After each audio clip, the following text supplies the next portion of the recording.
diskusi kita tentang hukuman mati untuk narkoba. Bung Hendri, saya kira memang harus klarifikasi. Benar nggak ada yang dari hukuman mati ke 20 tahun? Atau ada keselewaan lidah? Saya berdasarkan keterangan dari yang bersangkutan. Atau saya yang salah mendengar. Saya tidak keselewaan. Dari si terpidana? Dari si terpidana. Tapi kita sama-sama tahulah bahwa dari hukuman mati ke seumur hidup itu adalah pintu untuk masuk ke 20 atau ke 15 tahun. Ya, tapi proses lebih lanjut. Sekarang kalau imigrasi ini terjadi terus-menerus, yang kita khawatirkan, maka para pelaku-pelaku tindak pidana kejahatan sindikat narkotik ini akan memandang seperti inilah hukum di Indonesia. Itu satu. Kemudian, kalau kita lihat pelaku-pelaku yang kurir, hampir sebagian besar terpidana mati yang dalam perkara narkotik ini mereka adalah kurir. Jadi saya tidak akan mengatakan bahwa ini adil atau tidak adil. Yang menjadi persoalan adalah kenapa kita mengambil kebijakan ya yang bertentangan dengan semangat dari perjuangan bangsa kita sekarang, semangat dari undang-undang tentang narkotik itu sendiri. Ya itu yang ingin saya sampaikan bahwa... Ya artinya minimal tentang mati sampai 20 tahun. Ya, atau memang saya tidak melihat putusan. Belum mendapat. Saya tidak melihat putusan ya. Tapi saya yakini bahwa itu adalah pintu untuk masuk ke 20 tahun. Tapi untuk PK, semua PK itu pada umumnya terlepas dari dia menurunkan menjadi berapa, merubah atau mengurangi hukuman, itu sudah menabrak aturan-aturan hukum. Terlebih lagi kalau menggunakan alasan pidana mati itu bertentangan dengan konstitusi. Itu kan naif sekali pemikiran Hakim Agung menganggap seperti itu. Karena bukan wewenang Hakim Agung. Mahkamah Agung itu adalah wewenang dari Mahkamah Konstitusi. Yang menjadi fatal bahwa putusan itu tidak bisa dianulir lagi. Lain halnya kalau ini terjadi di Jerman misalnya. Kalau di Jerman terhadap putusan-putusan atau di negara-negara lain, putusan-putusan yang bertentangan, yang salah secara konstitusional dapat diajukan melalui constitutional complaint. Kita tidak menganut itu. Itulah yang terjadi, maka terjadi cacat secara permanen. Cacat secara permanen merupakan presiden di kemudian hari. Baik, saya perlu tadi klarifikasi. Dari Pak Laica Marzuki. Bapak salah satu yang anti dengan hukuman mati. Menolak hukuman mati. Menolak. Bung Karni, saya setuju sekali manakala narkoba, kejahatan narkoba itu dihukum berat. Namun secara konstitusional, ya, saya tidak setuju kalau dihukum mati. Artinya Bapak tidak setuju hukuman mati tidak hanya untuk narkoba. Ya. Tapi tidak setuju ada pidana mati dalam hukum pidana kita. Dalam hukum pidana kita. Baik. Karena begini, Bung Karni, secara konstitusional, hukuman mati itu melanggar Undang-Undang Dasar 45. Melanggar konstitusi. Pasal 28 I ayat 1 Undang-Undang Dasar 1945 mengatakan hak untuk hidup, termasuk hak untuk hidup, adalah hak asasi manusia yang tidak dapat dikurangi dalam keadaan apapun juga. Ini kata konstitusi. Ini kata konstitusi. Sehingga Bung Karni, hukuman pasal 28 I ayat 1 dasar 45 itu adalah non-derogable human right. Suatu hak asasi yang tidak dapat dikurangi, tidak dapat disimpangi, tidak dapat dinegasi dalam keadaan apapun juga. Tatkala hukuman mati itu dijatuhkan, maka hak untuk hidup itu, right to life itu dicabut, tercabut di hadapan regu tembak, tercabut di hadapan pada tiang gantungan. Bung Karni, saya masih ingat pada putusan Mahkamah Konstitusi yang Bapak sendiri ikut di dalamnya sebagai hakim. Termasuk putusan saya. Bahwa menolak Ya. gugatan. Putusan MK tahun 2007 yang permohonannya menolak pengujian terhadap hukuman mati mengenai perkara narkoba. Ketika itu ya 9 hakim, 4 hakim ya yang menolak hukuman mati. Tapi 5 hakim masih setuju. Ya, artinya hukum formal kita tetap ada hukuman mati. Betul. Ketika itu pengalaman saya terjadi suatu pergulatan hukum. Tipis sekali, Bung Karni.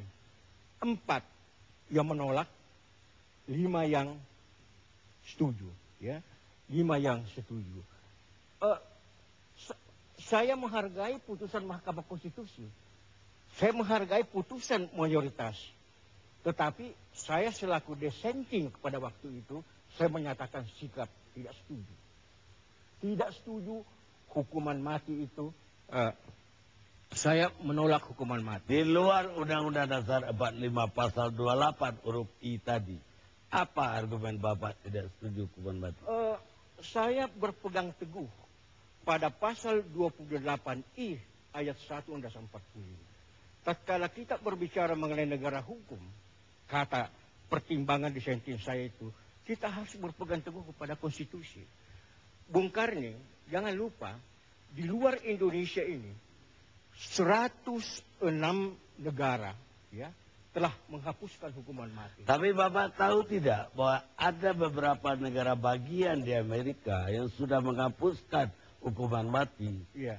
Tapi belakangan menghidupkan kembali hukuman mati. Saya tahu. Bahkan Clinton memperlebar hukuman mati. Saya tahu. Tapi tahukah Bung Karni, di Afrika Selatan yang paling gencar menjatuhkan hukuman mati, dia menghapuskan hukuman mati. Nah, saudara. Tapi dia belum merasakan akibat dari penghapusan itu. Mungkin 10 tahun lagi dia hidupkan lagi, Pak. Kayak Amerika tadi. Begini Bung Karni, begini. Belanda sendiri telah menghapuskan hukuman matinya, doodstraf, ya, sejak tahun 1870. Ya. Jadi begini, saya tidak berpendapat bahwa kejahatan narkoba itu dibebaskan atau dihukum ringan. Tidak, harus dihukum berat.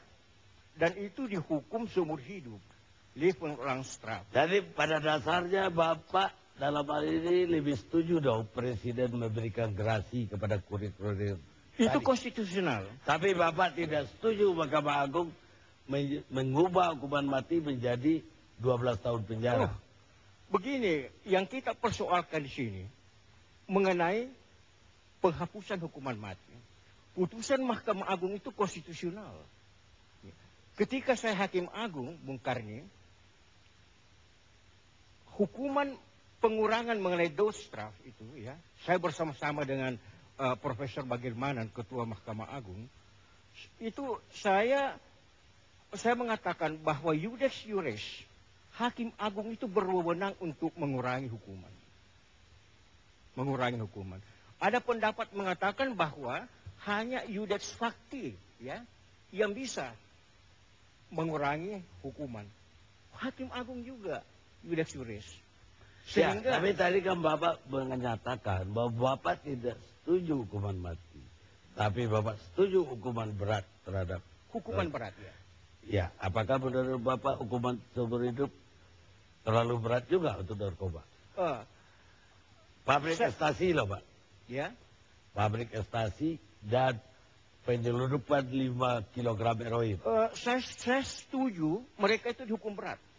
Tetapi secara konstitusional saya tidak setuju.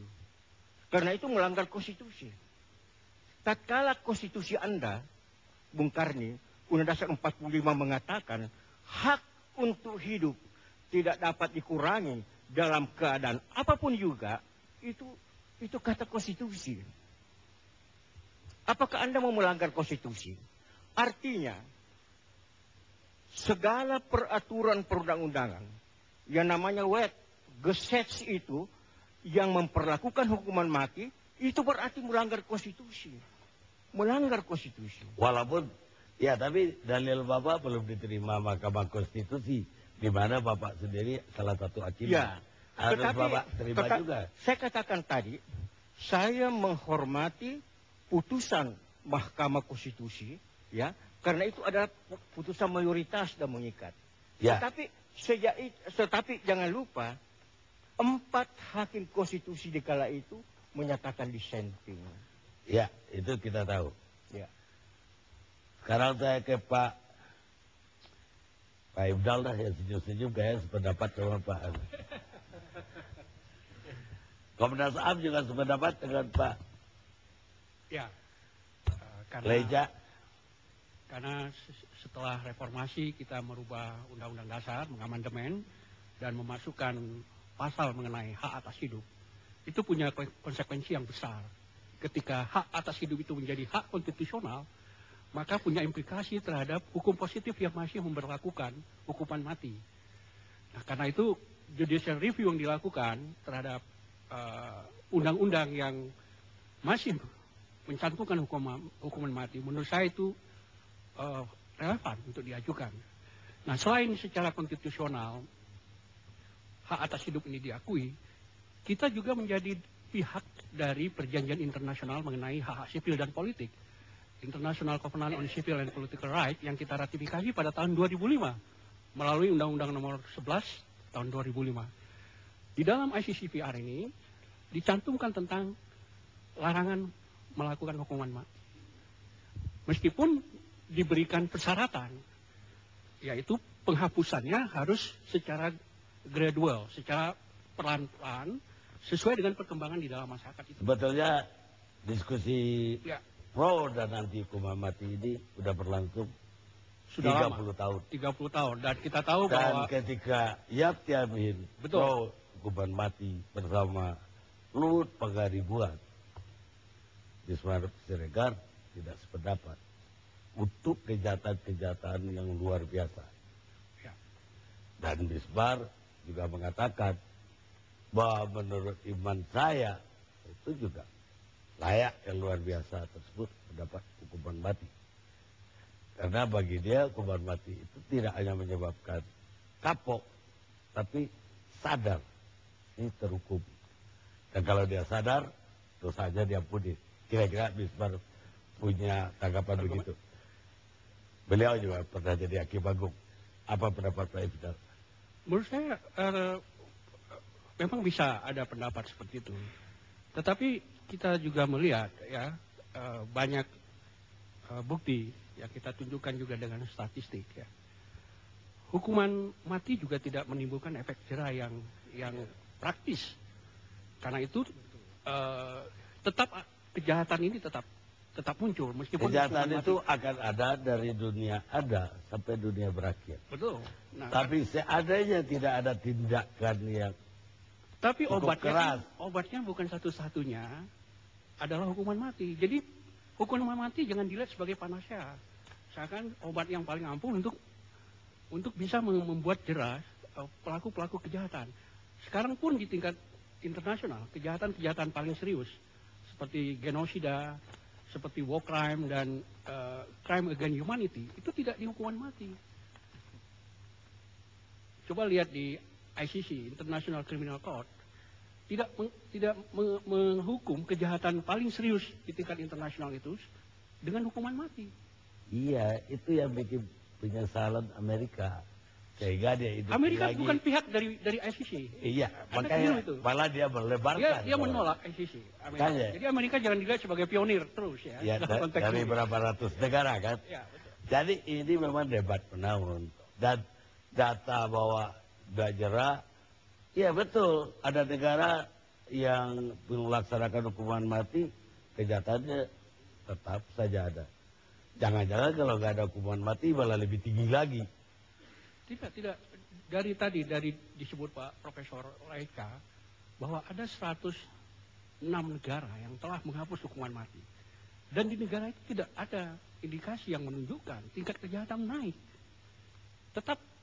Kejahatan tetap ada, tapi tidak menunjukkan angka yang... Tapi minimal kalau saya melihat bukti yang dekat saja. Tidak satu manusia pun rasanya orang Indonesia berani bawa heroin 1 gram ke Singapura. Karena pasti digantung. Sementara ratusan orang berani bawa berkilo-kilo heroin ke Republik Itu kita. soalnya bukan hukum mati, juga proses hukum kita lihat di sini. Dari proses penyidikan sampai kepada menuju ke pengadilan, itu ada banyak sekali masalah di situ.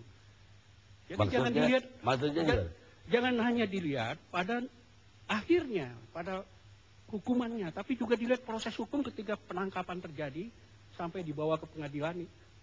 Itu banyak sekali terjadi. Ini paling simpel, Pak. Ya. Kita di Singapura. Ya, kalau di Singapura kan lebih Nggak clear. usah heroin. Di tingkat pertama penyidikan itu udah jelas ya. Nggak usah sampai heroin, Pak. Membuang putu rokok pun kita tidak berani. Kita istirahat sejenak.